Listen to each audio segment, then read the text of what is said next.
Hello there, folks. Right, okay, welcome to our session on how to not suck at PowerPoint. Hopefully you found your way to the right session today. So we're going to be talking through some tools, some tips, and some techniques around using PowerPoint and using PowerPoint for the modern day. In particular, we're going to actually start building a presentation with some of those techniques that you're going to pick up along the way. So today's session will be a little bit more interactive than probably some of our usual webinars and online live events. So let's just quickly jump through and introduce ourselves. So I'll bring my video on as well so you can see me alongside, just to show that I'm a real person on the call. And it is a live event. So as I say, thank you very much for joining. My name is Anthony Martin, and I'm the Digital Innovations and Engagement Manager at Exeter College. And what I'd like to talk to you today is obviously around PowerPoint as part of our tutorials and sessions that we're running under the EdTech Demonstrator Program. So I'll mention that a little bit towards the end as well. Everyone who signed up today, I think you've made it to us through the EdTech program. So that's fantastic news. What I would ask is, if you haven't already, on behalf of your institution, if you could fill in the PID form that hopefully was mentioned in the sign-up process. If not, then we'll include a slide at the end of this presentation as well. I'd be very grateful if you could fill that one in. Effectively, it's just a survey that asks for a little bit of insight about your institutions and the kind of help that you might need getting started with digital. There's no obligation. There's no obligation to continue with support with us if you would rather not. And if all you want to do is just simply come along to some of our sessions, then that's absolutely cool with us. That's perfectly fine. You're more than welcome to come along and absorb whatever you like from our sessions. Maybe just write that into the actual form itself, just to let the guys at the DFE know that's your intention. So those are the introductions. This is what we're going to be going through today. So this is going to start off with some bad practice, because I'd like to show you some of the techniques and tools as we go. So what I'm going to do is I'm just going to start off on this particular slide right from the outset, just to give you a bit of insight about the kind of things that we're going to be covering today. There is quite a lot there. Normally, I wouldn't show my presentations in this way, in this basic a slide. I like to put a little bit more emphasis and design behind them. But of course, that needs to be appropriate to your audience. So what I'm going to do now is I'm actually going to jump straight out of my presentation, and I'm going to take you back into the designing side of PowerPoint. So this, as any of you who are familiar with creating presentations will know, this is the kind of design aspects behind and putting together your PowerPoint before the fancy side that you see in the show. So you can see I'm making use of my notes as we go through this, and I'll pick up on that a little bit later on. Although I'm not talking through every single thing I've written, they're just talking points.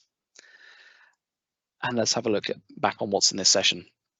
So what I'd like to do is start talking to you about the layouts and organizing your presentations through things like sections and layouts. A few concepts around how your content is portrayed. So looking at things like grammar and the fact that less is more in our designs. We're going to cover death by PowerPoint. That's that famous old topic of everything that puts fear into people's hearts when they talk about PowerPoints. Then we're going to have a look at things like design ideas, using graphics, using the Morph Tool, which if you haven't seen is absolutely amazing. And then a little bit of commentary about taking notes. And then I'd like to show you through how that would look if we start bringing it all together in our stellar presentations. And then we're going to round up with some content around Zooms, not Zoom the platform, but using Zooms in PowerPoint. And then finally, we'll have a look at an online tool as well, which will give you some insights into coaching and getting better at using PowerPoint. Okay, so first up, this is what I'm trying to address with our PowerPoint. I'm going to go through it in this way just so we can work as we go along and we can actually make some changes to the PowerPoint as well. So production values, I think these are really, really important in our presentations. Now, hopefully, if you're on the session today, you're looking to develop a few new skills. And what I'm trying to do with these presentations is to really take them from what might have been a bit more like a Punch and Judy show to something a little bit more like The Greatest Showman. I think we can use our PowerPoints in the classroom in a much more beneficial way and a much more vibrant way than we have been doing in the past. And I think we can equally bring on something that might even bring us to documentary kind of level standards if you want to, with very little effort in putting them together. Now, hopefully some of that sounds exciting and sounds like something you'd like to have a look through. So here's a lesson to consider. PowerPoint. There's life in the old dog yet. Now, that's true. There has been a lot of development in PowerPoint over the last few years. Many of us use PowerPoint like it's sort of Office 1997. It really has changed a lot since then. So there's a lot of great stuff in here to use. But before we get onto the designs, before we get onto any of the content, any of the kind of the flashy pieces, the animations, the effects that have us all bowled over, we've really got to think about this idea of less is more. So I'd like to go through some principles first in terms of how you put your slideshows together, and then we can look at actually what we turn them into later on. So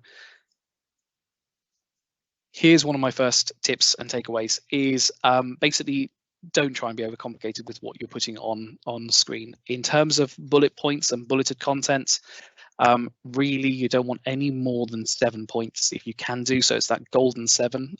As with web design, as with kind of any menu system, we humans tend to forget anything beyond that, at least in our short-term memory. So if you can keep it to 7, keep it to 7, that's great.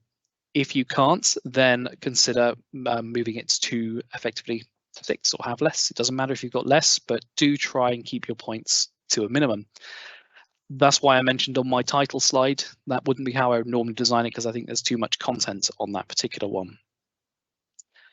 Now, the next thing, and this is really important to mention, is this kind of concept. So there are two things, or several things wrong with this slide, but there are two things in particular that I find to be problematic with it.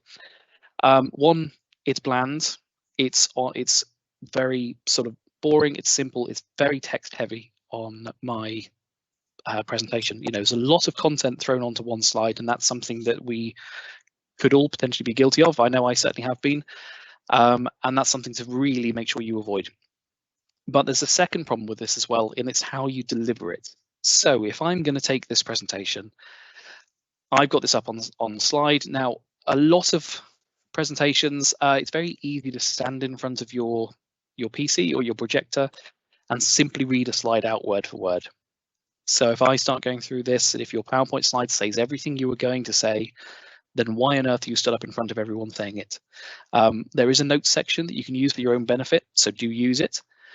But if that's what you're going to do, then why not simply copy it down and share it with all of your students in the first place? Why not give them a copy of this slide or this handout or this presentation if you're only going to read out everything on there? Don't forget that we have really short attention spans as a species. We tend to sort of stop paying attention after about 10 to 15 minutes, certainly on Teams and Zoom and the world of kind of virtual learning. We've tended to do it that way. In the classroom, it's a little bit longer, so we have got a slightly longer attention span. But one of the key points is here, when you are reading out everything on the slide, your viewers of that presentation are going to be doing one of two things. They're either paying attention to you or they're paying attention to your PowerPoint. They can't do both. So do think about that when you put your slides together. Use your PowerPoint slides as a cue for the things you're going to be saying.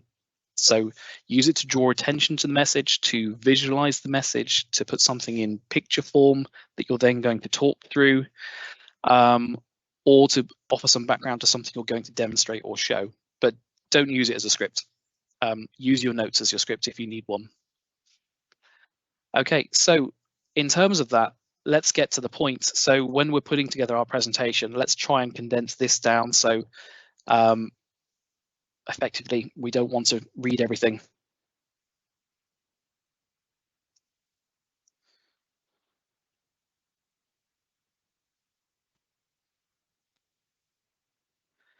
There we go. So there's two key points that I can make on this one. So if I'm simplifying my slide, I can make it a lot more like this.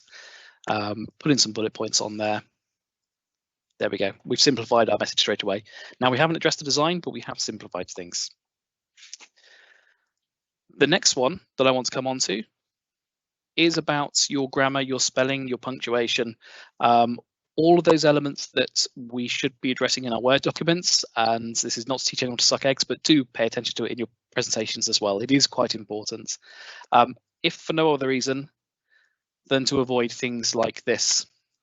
I like cooking my family and my pets. It starts to make you sound a little bit like a psycho when you say it that way. If you add some punctuation into here, and whether you have one before the and is down to your own interpretation of the grammar aspects, but it sounds a lot different when you say it this way from what our previous message was putting on screen. So it is really important when you are simplifying things like this to ensure that you really do get your point across quite concisely and quite effectively. It is quite easy in this sense to portray the wrong message in your presentation.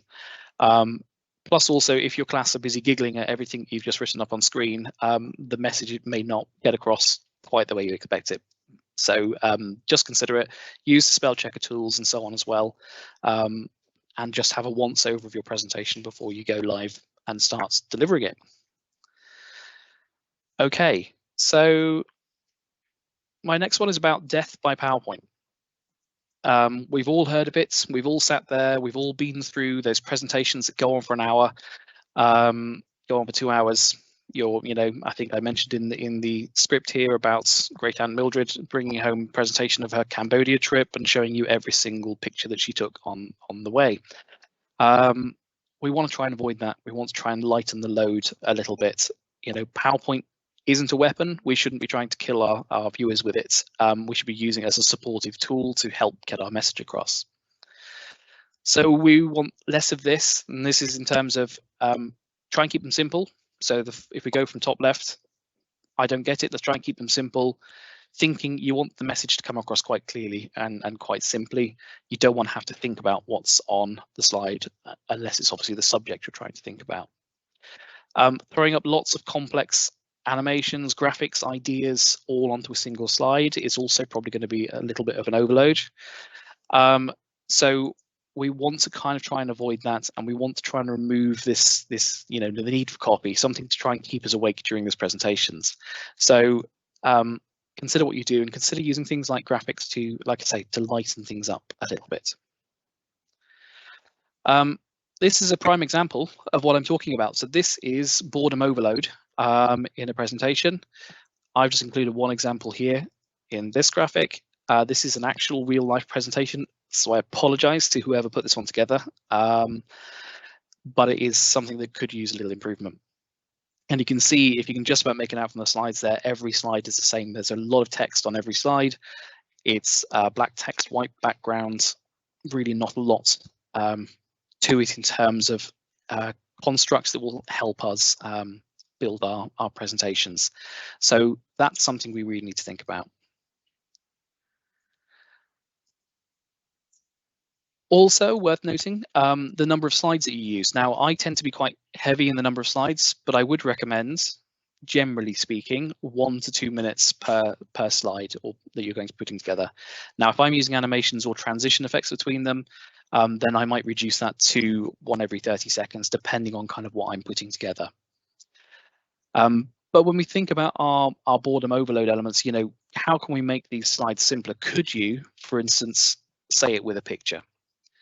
So on this, I'm just going to give a quick demonstration. Hopefully you all know how to insert pictures, but there may well be some of you who don't. If I take this back to basics and just have my text box on screen there, normally you'd see like a little panel in the middle of the screen here that will give you choice between picture or some other kind of arts that you may want to include on the slide. As I don't have that at the moment, I'm just going to go up to insert. And then remember, I've got the pictures toolbar. But one of the things that's changed very recently within PowerPoint is you've now got access to stock images and online images directly within here. So this is a great tool to remember exists by adding in, for instance, a stock image. And we'll just wait for that to load. And these are now searchable, and you can bring in lots of really vibrant, great looking graphics onto your presentations without having to search the web and trawl the web. And also, quite importantly, these are CC0 images, so they are ones that are copyright free and any attribution that needs to be done will automatically be done for you when you insert the picture. So we can pick some interesting backgrounds. Let's go with a food theme, or let's go with a wildlife theme for the time being, and we can pick as many images from that collection as we want to. Okay, and then you can lay those out on slide as you need to, and you'll see as I do that on the right hand side something else pops up, which is the design ideas. I'm going to come on to that in just a second. So I can add pictures, I can add those onto my slides, that's great. But I can also now add in icons as well. So these can be really useful in adding very simple visual cues onto your slides without having to go to the web again to search them and find them. You've got a searchable list here of icons and so on that you can bring forward. So in this case, let's bring forward again a couple of icons from a wildlife point of view. So there we are, we've got some icons on screen here. I can move them around, I can resize them as I could any other picture, I can rotate them. I can also, if I needed to, go up to the graphics format, and then I can fill these in a different color to fit the theme or the style that I'm working with on my presentation. So you can color those accordingly and help get your message across a little bit more easily. Okay, so let's just go with the simple pictures on screen there, and I could add text alongside those and accentuate the points that I'm making, but I can do it a lot more simply this way with a picture than I could with a lot of text. Okay, so what about smart arts? Now this is something that lots of people haven't really seen before, but it's a great way of visualizing charts and that kind of information. So if I go into my text box again, when you first add these on a slide, you'll have an insert smart graphic icon here on screen. So it's the third one along the top row. Otherwise, I can go up to insert. I can add in smart art from the top menu here as well. Now, if I pick smart art, this then gives me a whole series of different designs of things that I could introduce. So if we're talking about processors, for instance, then I could bring something like this into play. So a pie chart made up of 3 things, and it's going to be, let's look at the traditional 3-part sort of diagram. So we'll have something like cost, we'll have something like time, and we'll have quality to show that they are kind of interrelated items. So again, without having to design anything particularly complex or to do a Excel spreadsheet or anything fancy like that, I've now got a nice, easy to use piece of smart art on screen. And I can go back to this at any time. I can change the colors, I can change the style, we can change the entire design and shape layout of this as well, so we can portray those messages in a nice effective way on our presentations. Again, without having to drag lots and lots of different shapes to screen, it's done them all automatically. And if you add something new in, so depending on the shape you've chosen, if I pick this one again, and we add in a new item, it just automatically adjusts and recolors and reshapes everything. So that's smart arts. That's a really great one to know about. It's not new, but it is something that it goes a little bit unknown by many people. Okay, next up then is about color and design and making use of this in your presentations. One of the aspects here is just creates a nice vibrant slide. Now you can do this manually yourself, or you can use one of the themes that are built in.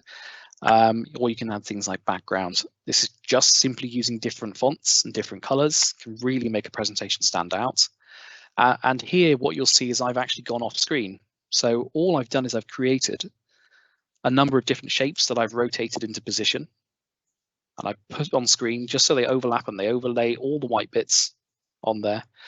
But the advantage of that is when you look at it back on screen, you'll see it as effectively just within whatever comes on screen. So you'll see just the boundaries as it would appear on a screen. So you're not going to see all the bits that happen and appear off screen. So you can take advantage of the canvas outside your normal PowerPoint. And that's really quite a useful thing to remember. So you can do some quite creative things with different shapes if you wish to.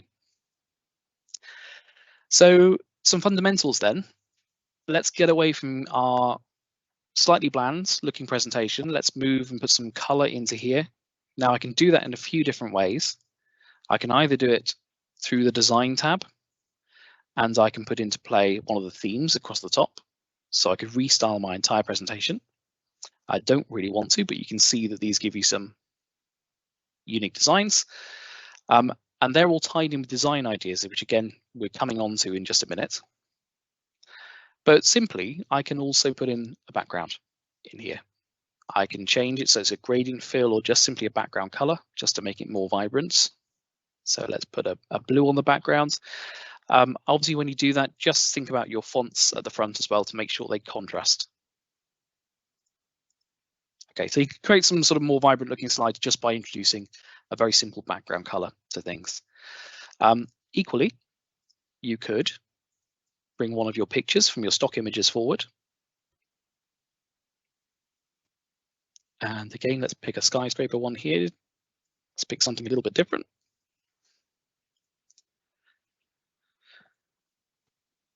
Okay, and to make it background, really simple, easy way of doing it and keeping it so that you can manipulate it and move it around is right click and sends to back.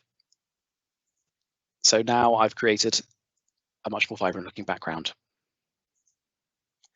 But as you may have twigged, which we're coming on to now, is design ideas coming up down here, like you can see there. Now, design ideas allows you to do some really, really smart things with your presentations. And this is one tool you should really take advantage of because it will save you an awful lot of time in putting your presentations together. It looks a little bit like this. So as soon as I drop a picture or some text onto a slide, it will, on the right-hand side, come up with some design ideas. So just in the panel here, you'll see it will come up with the design ideas that give me some inspiration about how my slide could be laid out. It uses AI, and the interesting thing about this is it was designed for effectively those with partial sight. So it's designed for partially sighted people to be able to put together really good looking presentations, and it doesn't fail. It really is absolutely brilliant, this tool.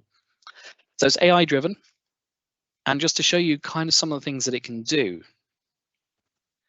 So if I start from a simple slide, let's pick a topic. So if we put, for instance, skyscrapers in here, we're going to talk about architecture and buildings. So based on what I put in the text, when I go to design and design ideas, okay, so it will then go away to the web to find then images and design layouts for my slide. So you'll see it's putting in some icons and graphics. It's got some choices of entire backgrounds that I could use. And many more besides. So there's a whole set of different layouts that I could use based on just that keywords that I've started typing in. So that's pretty cool, to be honest with you. That's a pretty decent start. If I don't want that, then I simply Control Z, undo, go back to my slide. Other things it can do though are when you've got points on your slide as well. Again, when you go to design and design ideas, it will try and do some stuff with the text. So here it knows that I've got a couple of bullet points and it's going to try and turn those into then, effectively, you'll see this is now a smart art panel. So this is exactly the same as what we added manually, but it will try and add smart art into there. Go a few steps down, you can see another style that's come up with is basically to use icons. And again, the icons are based on the wording that I've got in my presentation. So you can see how this can start to build a really complex presentation in a really, really short period of time. So this is one of the godsend tools that is absolutely brilliant and certainly something that I think you should take a look at and start using.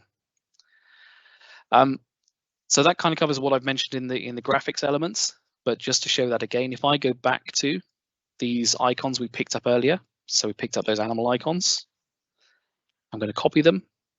I'm going to come back to my design with graphics page and I'm going to paste them on screen. And then if you watch what happens with the design ideas as I do that, there we go. So it started to change the design of my slide. And it will take some inspiration from the words obviously you're using, but also from the rest of your slides and the rest of the design that you're using. So it will all have some bearing on the way your presentation is put together. Okay, it's pretty cool. That's actually a lot quicker than it would have taken me to do it manually, so that's saved me some time. Awesome, right. So what about pictures with backgrounds and all those kind of extra some animations, extra icons and graphics that we want to use, pictures from our workplace. Now we could have a graphic design team. They may spend a long time going through presentations and files and isolating pictures and sorting out the backgrounds. You might even be an absolute whiz with things like Photoshop. And brilliant, you're probably better than I am then in that case. I'm a little bit lazier than that, and I like to try and do this a lot more simply and quickly. So here we have the a background. So here's one I made earlier. Here's a picture. So you can see it's just on its own with a little bit of blue sky background behind it. What if I want to get rid of that? Well, it's really, really simple to do now in PowerPoint. This is absolutely brilliant. If I go up to my picture format, so when I've got the picture selected, go to picture format, go to remove background, and hopefully you're seeing that okay. What this will allow me to do is remove anything that's in pink. So anything in pink is going to disappear. At the moment, that leaves me with just a floating head with a spooky looking eye cut out, which is not going to be great unless I want to make a mask. If I show you that, you'll see that's the end result. So it's a little bit creepy. If I remove background again, and now I can use these two tools, so mark areas to keep and mark areas to remove, to adjust the picture. So all I do is I take my pen with this new mark tool and I mark the areas I want to keep. And you'll see what happens, and I just simply use lines or draw around an area. But as I do that, it then uses a little bit of AI in the background to work out where the lines and borders and everything are. And I want to get rid of that last bit of blue. So you see it's red pen to get rid of, green pen to keep changes. And there we go. I've just created a nice backgroundless image on screen in about 30 seconds. Off the back of that, just to prove that is exactly what I say it is, if I put a shape in behind and send that to the back, you can see that it is genuinely without background. So there you go. Great way of removing backgrounds from pictures in your presentations to allow you to create something quite useful. So bear with me. Let's put that one. So again, if you think about that, what you could do in terms of a whole background on that, really quick to create a really vibrant looking presentation on there. All right. So what else could we do? This hopefully gets your creative ideas flowing with some of the things you could do with that instead. So what about let's take it to the next level? Let's build on that. And we're going to take a standard white background image of some fruit. So again, we would go to our picture format, we'd remove background, we'd get rid of the colors and the outline, sorry, keep the outline of our fruits on there. And then we end up with something like this picture on the right. Okay, that's pretty useful. What we could then do is effectively take those, crop out all the individual pieces. So we could very easily copy that several times. So copy and paste a few of those over. And it'll be a really quick way to then right click and crop. And if you think about it this way, you could then crop out just the grapes. Oh, sorry, blueberries, I think, sorry. And then you've got an individual isolated image of blueberries from that bigger picture without any of the backgrounds. And it's now something you can rotate around, you can increase in size, and you can move around on screen. Okay, so that's pretty useful. So now what about animations and effects, and how could we start using that in some really cool way? And this is where the Morph tool comes in. So this is a new one for PowerPoint over the last, I think, couple of years. Still relatively unknown, but it can deliver some really, really cool looking effects on here. So if we start off with our fruits as we've scattered around on screen here. So we've got our individual fruits that we created earlier. And then all I'm going to do is duplicate that slide. So right click and duplicate, which will give me something like this one. Okay, so here's one I made earlier with it. No special effects. So actually, just to show you that I'm not doing anything fancy, I'm going to right click on that again, duplicate slide. Okay.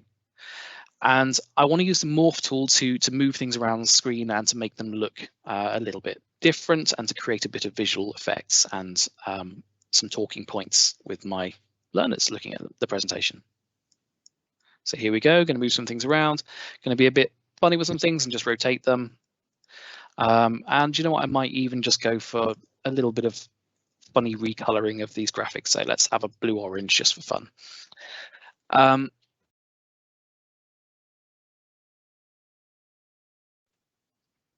I'm going to use the Morph tool here. So what the Morph tool will do is it will take anything from the slide before where it recognizes the object, and it will try and tweak it and adapt it and make it look or do all the animation that's necessary to move from one picture to the other picture.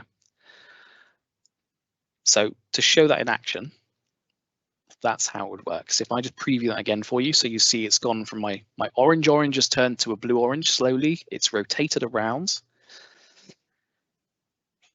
My other fruits have all moved around the screen and they've animated themselves perfectly. And I've done that with one button press and one slide transition. I haven't had to put lots and lots of animations in. So it makes it very simple for you to do it.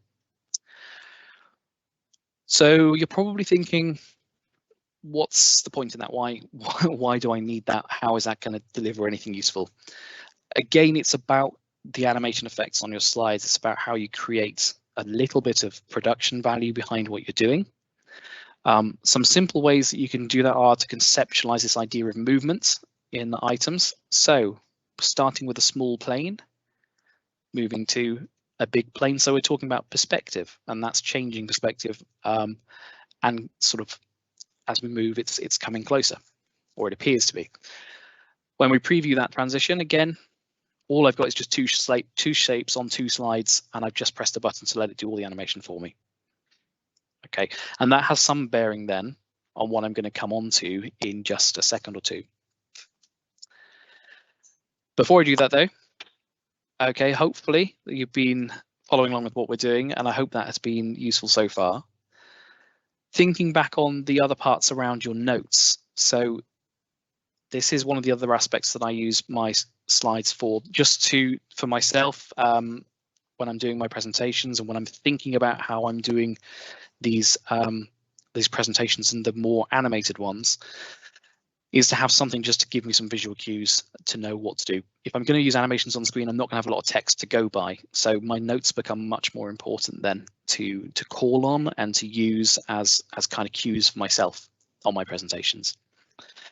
So this is just where I would use my notes. I also use my notes quite importantly for things like video length as well. So if I'm going to introduce a video and I know how long it's taking me to get through this content, then it gives me some reference to know how long that video is. You know, if it's a presentation I don't deliver very often, it's something I can come back on. All right, okay, so that's pretty useful. So that means at this stage, using my notes, I'd like to introduce you to the next slide that we're going to have a look at, which is a thing I call the Stellar presentation. And it's what we've been building up to today in what we've been talking through. So I won't try and go too far because I don't want to reveal everything. But in here is a presentation that has been done. So this video has been put together entirely in PowerPoint and really, really easy to do with all the techniques we've covered so far. And some we're about to cover in just a few minutes. So if I hit play, hopefully this will play up for you. So what you're seeing here is a mix of transitions. We've got a DVD effect menu that's coming into play. We've got some animations with things moving around the screen, and that's all Morph Tool. We're zooming in and out of our slides, so it gives that effect, like I say, of a DVD menu. And then I've used the Morph tool here to give my lesson on the planets, where I can talk about each of the planets in turn, one by one, and use the Morph tool to drive focus to that part of the presentation. And again, I've not had to learn any complex animations. I've not had to learn any kind of fancy aspects here. I can just simply use the Morph tool to do a lot of this for me. And then where it gets really cool is this bit at the end. So where we're introducing 3D models now in PowerPoint, you can create some incredibly vibrant presentations from that. So we can go from our basic black and white text presentations right at the start of today, moving into something much more like, I don't know, a BBC sort of documentary or something that is a little bit more vibrant to look at, and a little bit more engaging for the end user as well. And that sort of has some bearings then in how you use that content later. So when we think about using that as maybe a flipped lesson, and if I pause this one and we move on down, we can create a flipped lesson really easily by creating a kind of pre-recorded video. So the first part of this, as I mentioned before, is our Morph Effect and our animations. So here we've got our background. So just to recap on kind of the things that we've gone through already today, I've got a nice starry background, which you can see I'm moving around on screen. Okay. I've enlarged it so that the benefit of that is that when I move and I morph between screens, it gives the effect, a parallax effect, effectively, that means the whole slide is moving. And on my next slide, I move it a bit more so it looks like the whole background's moving. But in addition to that, you'll see each of these planets will also move. And all I've done here, if I just reset one of these, if I go to picture format and reset picture, this was actually a picture with a black background, and I've used the remove background tool to remove the background from it to make it look like it fits perfectly within this image. Okay, that's pretty cool. So then my next slide, all I've done on my next slide, so I've got a morph effect applied to this. Let's get a little bit more space on screen here. Sorry, let's bring that back up on screen. Okay, so back on my slide, apologies for that. Within here, in the background is my slide. I've got some text that's sitting on there. I've moved my my planets down on the screen so they line up across the bottom of the slide. It's a little bit confusing with the background, so because it's such a big picture, apologies for that looking the way it does. But then if I move on to my next slide, again, the Morph tool is on here. I'm using the text, which will use the Morph Effect to fit all the words that I had before into this sequence and drop any letters that don't fit. And then I've got all my planets lined up when I add some names to them. So you'll see if I just preview that effect just to show what it looks like. I'm hoping that will work. There we go. All right, so preview again just to show you. You see all the wording comes down, it fills in the names of the planets, and I create quite an interesting sort of piece to look at. So moving on from that then, if I look at the Hubble side of this, so this is the 3D animation side. Now, all that's different here is instead of a picture, instead of a series of pictures, it's a 3D model. And we can include any of the 3D models that exist if we've got something from an external application, or if we go to Insert, nice little 3D models button here right on screen. So I can bring something that I've created in another program, or I can just use some that exist already.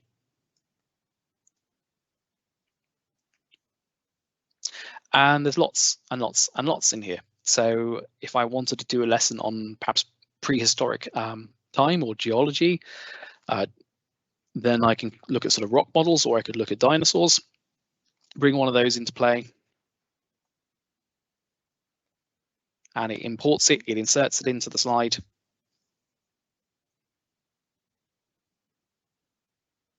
Might take a little while, so apologies for that.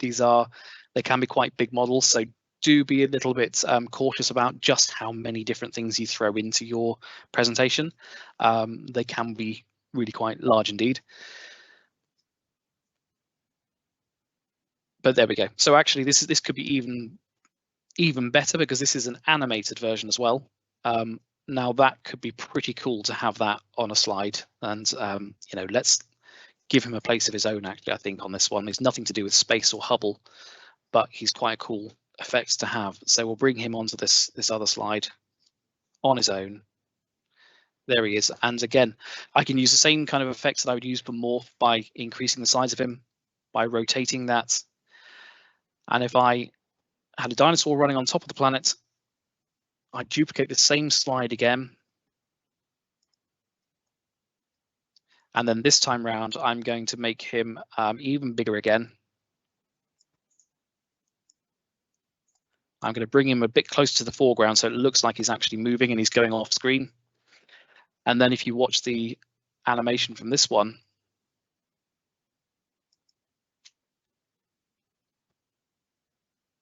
okay, I think if I were not trying to do so much on my PC, you might even see that running effect happening at the same time, but it gives a really cool way of looking at something very, very differently. So back on topic with the Hubble, all that's been done is we've just simply rotated that model around using the tool here to rotate that around and give a different view alongside each of the descriptive pieces we're doing. So it allows you to put together a lesson object or a piece of material that could be really useful. Okay, so that's Morph Tool. That's the kind of animation effect. That's getting something quite cool. So that's creating, you know, something of kind of stellar proportion. Now, when you've done that, and then you're still thinking along these lines of creating sort of a flipped learning object or something useful like that, then we might want to bring in other things as well. We may want to bring in screen demos. So if we're creating a flipped learning lesson, we want to have a demo that can show off what's going on screen, then we may want to use PowerPoint for that as well. So this is capable now of doing some really great stuff like capturing video and capturing other elements to it. So our screen demo, we're going on here and we're going to insert. We're going to go to insert again. And here we're going to go to video on the right hand side, sorry, screen recording on the far right hand side. And then this will create a highlight of another screen. So I'm not going to do, I'm just going to show maybe the live event that we're running. When I hit record, you won't see this, I'm afraid, on the demo, but let's see if we can do it here. Okay, so you see I've highlighted part of the screen. If I hit record, capture audio and capture pointer, record this, 3, 2, 1 countdown. And then we can go through how we interact with the screen. So every press that we make, any kind of use of menus, all captures in the video. Any sort of transition between slides. So everything you see on screen, again, as you'd expect, captures onto the video. When we're done with it, go back to the top, hover over the top and press stop, or use the Windows key Shift and Q to stop. Okay, so back on my presentation then. I now have a short video that I can use, and then we can go through how we interact with the screen. So every press that we make, any kind of use, so that'll capture everything I've said. I can use it as a whole tutorial. I can embed this on my presentation, or if I want to use it elsewhere, again, I can do some really cool things with this. I can right click on it and I can save that media elsewhere as a video file. So I can incorporate it into something entirely different, which is really, really useful to have. Just bear in mind when you do this, they're quite big files. They can be quite hefty, so they will take up space on your presentation, but they are a useful thing to be able to capture. And then the final one I want to look at before we sort of look at some of the last effects and tidying up really then are around this idea of lecture capture. So here we've got our sort of presentation. You can see in the corner there we've got a little talking head. So if you haven't found this feature in PowerPoint already, it is certainly one worth finding and understanding. So when you do this, it allows you to pre-record your entire session and turn the whole thing into a video, which then means you don't have to necessarily deliver that then a second time. It means you can turn your lesson into something a bit different.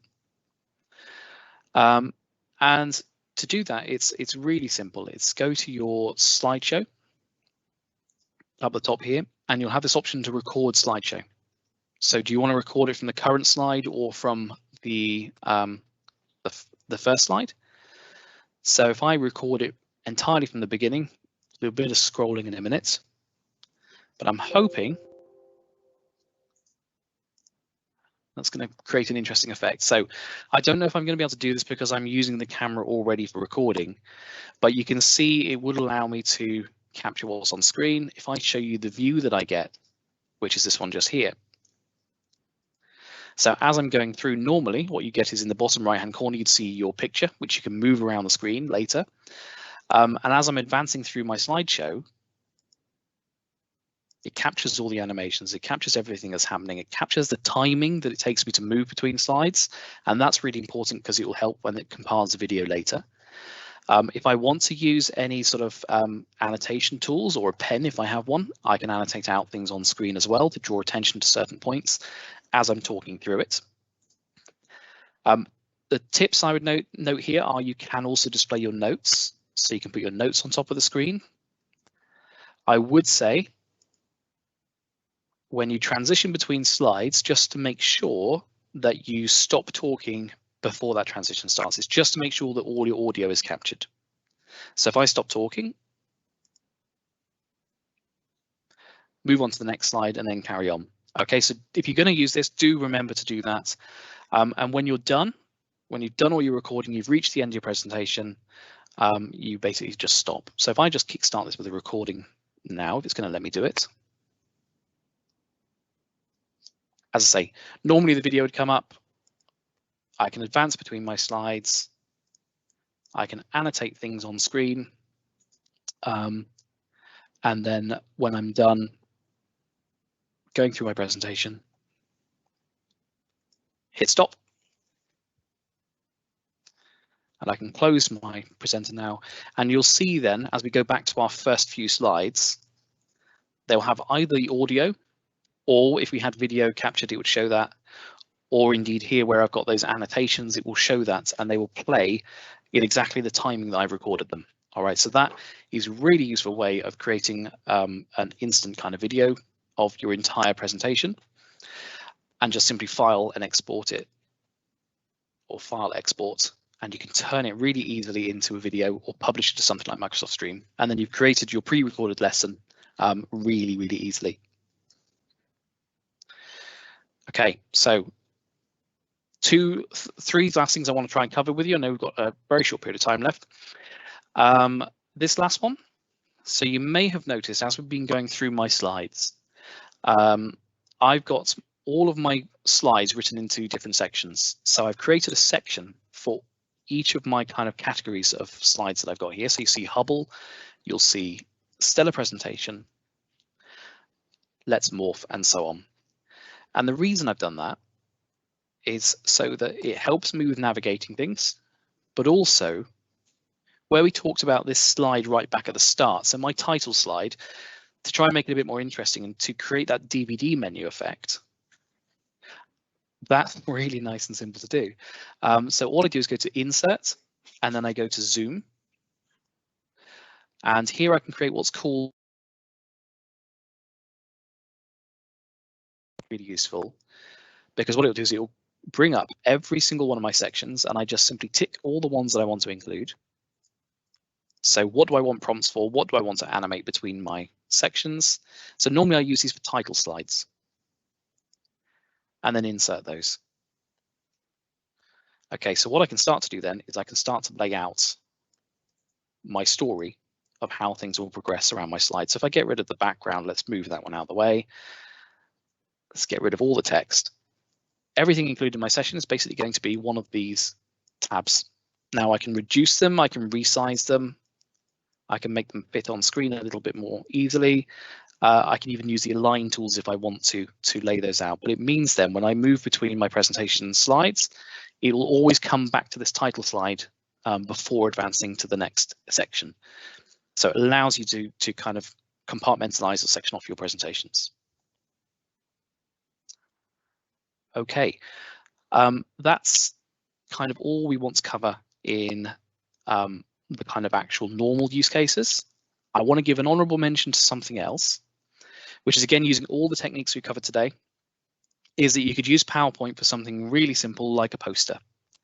And it is really, really easy to do because obviously it's just a slide with a colored background with lots of images, which you take the backgrounds off, laid out on slide. And we do this in terms of, you know, the IT team and my innovations team at the college. We use this all the time for our own poster design. So every poster we have and everything I've designed over the last 4 years within the college has been just done simply in this tool because of how powerful it is. And I simply file export it as a picture or a PDF, and I've got some posters that I can print up then. Really good way of using PowerPoint for something it wasn't designed for. And the final one I want to go through with you about using your PowerPoints in maybe a different way is in this idea of practice, practice, practice, and the PowerPoint coach in particular. So Microsoft have created a really handy tool built into the web version, not the desktop version at the moment. So the web version allows you to, well, let's show you what it does. If I go to a web edition and I go to Slideshow, and I've now got this option called Rehearse with Coach.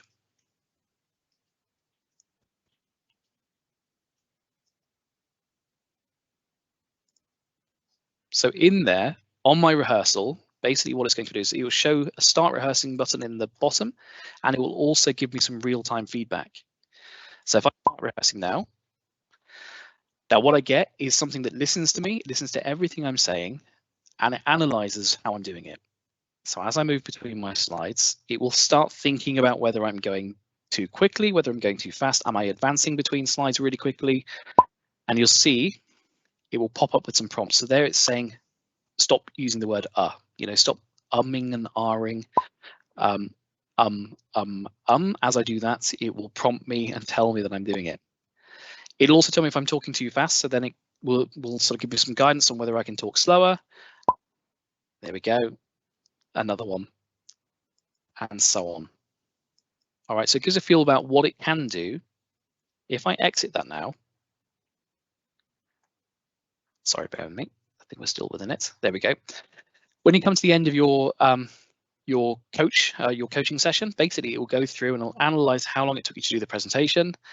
It'll analyze your pace. It will look at your filler sounds. It will look at your average pace over time. It will consider whether or not you're using sensitive words. So are you swearing perhaps in here, or are you using something that's some words that perhaps you shouldn't? Are you repeating your language? Are you repeating everything that's on there? Are you saying things over and over again? What about your pitch? Are you varying your voice up a little bit? And there's a little blue bar there that shows you roughly where you're sitting. So thankfully, I only just dip into monotone. That's quite nice to see on a presentation. But it's a really great way of looking at how you interact with these presentations. It's a great way of boosting your own presenting skills, and particularly when you're like as I am now, where you haven't got that visual cue from your audience. You don't know how it's going to look, how it's going to be perceived. You can't see the faces of everyone sitting there, really happy and with glee that they've just gone through an amazing presentation on PowerPoint, or not. So this gives you some really good guidelines as to kind of how you're doing. All right, really, really useful tool. Do take advantage of it. As I say, it's on the web version for you to use, and it is really, really powerful. Okay, so I'm just going to go back to my last slide. I'm going to round up because I think we've reached the end of everything I wanted to go through. So thank you very much from me. I really hope what we've gone through today has been useful. There is a lot more within PowerPoint that you could go through, and if you want to engage with us separately, please feel free to do so. I'm very conscious of time, obviously, from everyone here, and if there are any questions you have, then please do use the Q&A on the side here. We'll hang around for a little bit afterwards, and we'll try and address any of those questions that you may have. So my lovely colleague Rachel is here with me at the moment. Has been answering frantically some of those questions that have come up. So we'll try and go through some of those questions with you now.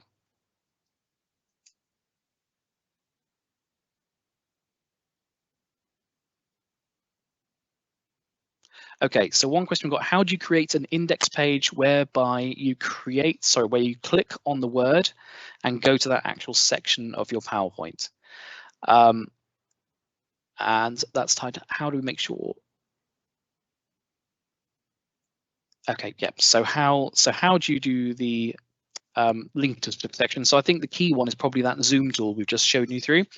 That will be one of the easiest ways of doing that, with either, if we create a blank slide in here for a second. So because I've sectioned out all of my content, it makes it nice and easy. In my design then, I can have something like a zoom. Now I could have a summary zoom, which really easily puts together the whole presentation for me. It picks out what it identifies as being title slides. There we go, all done, all done. That would be to insert individual sections. So I can link to a section zoom, or I could link to a slide zoom. And the slide zoom would then go to an individual slide or as many different slides as I want. And there we go, it will take me to that particular slide. Once it's done with those slides, remember that how the zoom works, it will bring me back to it. So that's one way you could do that, to put that together.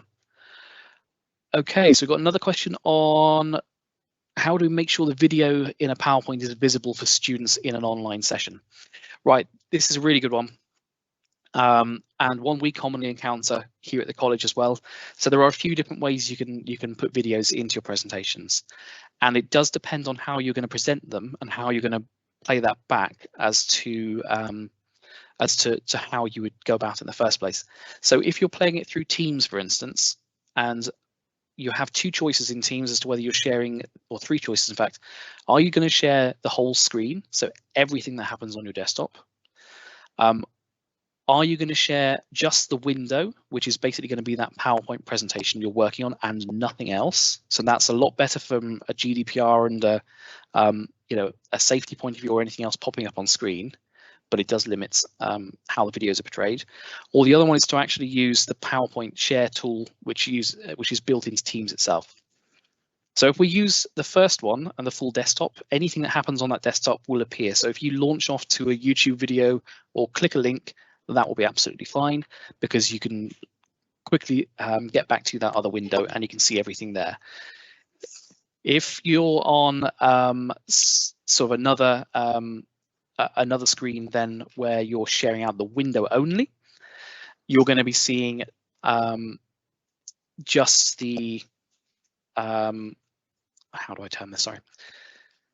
On the window only, you will only see things that happen in that window. So if you branch out and go to a YouTube link, you won't see that. So if you want to incorporate those kind of videos, it's video and then online video, and then you would paste in the video of your YouTube link here. All right, so if I quickly go to a YouTube session off to one side,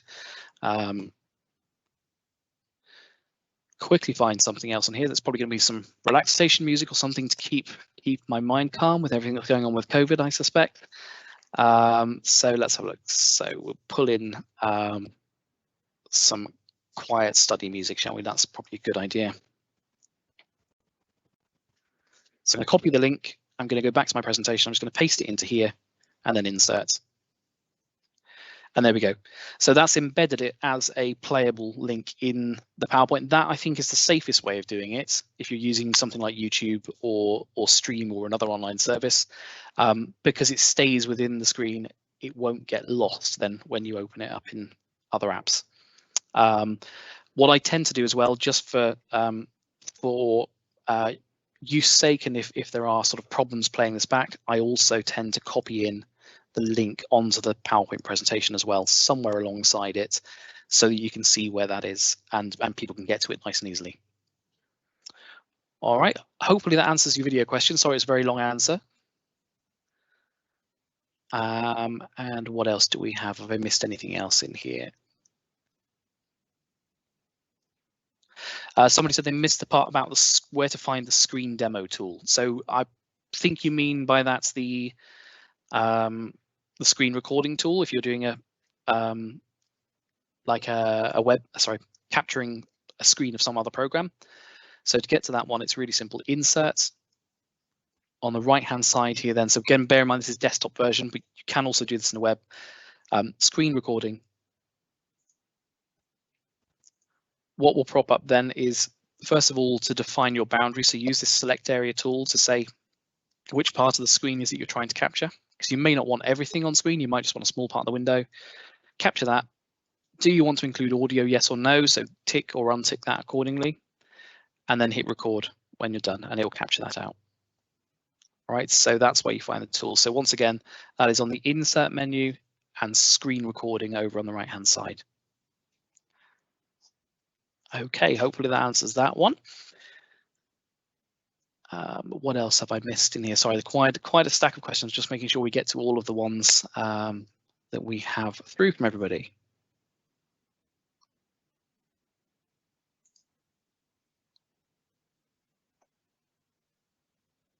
Cool. So that's the screen demo tool all done on there. Lots of questions about accessing the video. I think Rachel has very kindly responded back to some of you about those as well. But yes, absolutely. We're going to make sure this video is available on YouTube if you want to share it. If you want to share it with your colleagues, then you're free to do so. Yeah, absolutely. That's no problem at all. We'll share that out with anyone who's signed up today. What I would say is, as per sort of my conversation earlier, if you are sort of looking at this from a point of view of an education provider, so a school or a college, please do remember that EdTech demo program part of it. This slide at the end with our sort of reference to our PID document, which is basically the survey elements. If you could, or someone in your institution, if they could fill that one in for us, would be really very helpful. It does help us continue on this program to sort of continue to provide support. So it is really important to us to get those. We don't need one from every single attendee, but just from at least one of you on if there are, say, 5 or 6 of you from one institution, just one would be perfect. So I'll leave that on screen for you there a second or two. I think I'm just going to look over at Rachel to see if there are any further questions that I've missed in here at all today.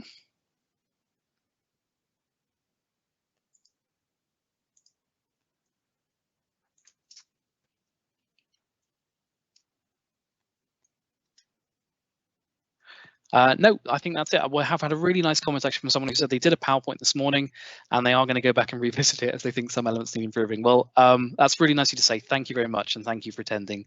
I'm really pleased to hear that it has had some use to you. As I say, it's just a small sample of some of the things you can now do with PowerPoint, but the key thing I want to get across, and I think you probably all picked up on this, is that PowerPoint is a much more powerful tool than we've ever really been using it for. So not to dismiss it and not to cast it to one side, because I think it still has a really, really important place in our teacher toolkits, and it's a really great tool. Lots of different things you can do with it. I'm sure your presentation is great, so don't necessarily feel you have to drastically change everything, but I'm really glad that some of the tips are helpful guidance there. Lovely. Right. Thank you, everybody. If there are any questions that we have missed, feel free to get in contact with us. You've got all my details on screen, and I will leave it there. So thank you all very much for coming along today and for taking the time to spend with us on this presentation. And hopefully from now on, you will have far better presentations and know how to not suck at PowerPoint. All right. Thanks once again. Goodbye.